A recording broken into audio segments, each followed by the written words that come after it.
तो जी हाँ दोस्तों, आप लोग देख रहे हैं बीडी भोजपुरी। और आप सब तो पता है कि खेसारी लाल का जो 2 दिन पहले गाना रिलीज हुआ है, बिहार में हुई थी खेसारी लाल यादव श्वेता महाराजा, उस गाने ने रिकॉर्ड तोड़ दिया है। जी हाँ दोस्तों, बहुत दिन बाद खेसारी लाल के गानों पर ऐसा रिस्पॉन्स देखने को मिला है। इससे भी ज़्यादा अच्छा रिस्पॉन्स हम दे चुके हैं, लेकिन अभी कुछ टाइम से ऐसा रिस्पॉन्स बिल्कुल भी कोई भी गाने पर नहीं देखने को मिल रहा था।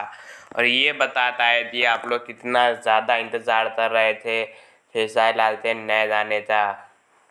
तो अब नया गाना आ गया है, आप लोग जाइए खेसारी म्यूजिक वर्ल्ड पर, सुनिए गाना मेन पेज पर और यूट्यूब के म्यूजिक सेक्शन में, दोनों पर ही ट्रेंड कर रहा है।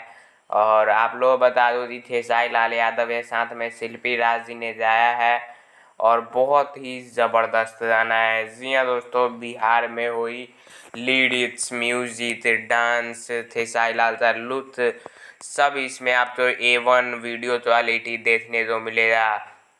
तो जाइए देखिए और प्यार दीजिए। जय हिंद।